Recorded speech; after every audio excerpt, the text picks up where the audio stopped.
Bili skupa ili ne, uvijek ćemo biti zvijezde rolera. Idemo! Ajde!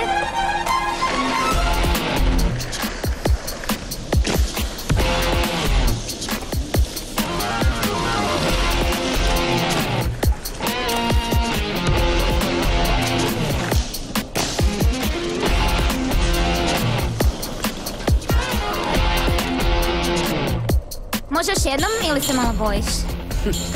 Nikad.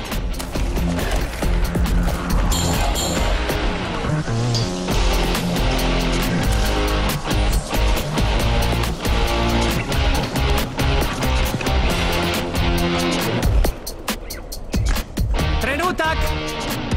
Što je? Skinite role. Što? S razlogom kažem, poslušajte. Skinite role i sjedite na pod. Idemo. Primite se za ruke. Povežite sa svojim tijelom, svojom esencijom, sa svojim kolegom. Dišite. Koji je smisao ovog? Zatvorite oči. Osjećate li vibraciju dok dišete? Dobro. A sada počnite zajedno disati u ritmu. Ulovite ritam u disanju. Dobro. A sad počnite plesati držeći se za ruke!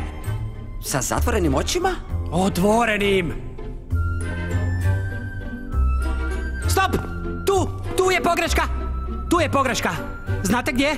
Povezivanje, djeco, povezivanje. Ne gledaš ga dok plešeš, ti plešeš sama. Ne plešem sama i da, gledam ga. Ne gleda se samo očima, gleda se također tijelom. Tvoja energija je razarajuća, znaš, ali moraš je ukrotiti. Ne razumijem, što misliš po time? Ovako, ti ne plešeš sa svojim partnerom. Koncentrirana si da zablistaš sama. Tvoja lekcija je da nađeš svoje svjetlo u bljesku drugog. Pusti i druge da sjaje. Pusti da ekipa zasvjetli i tako ćete s tim svjetlom dogurati puno dalje zajedno. Razumiješ?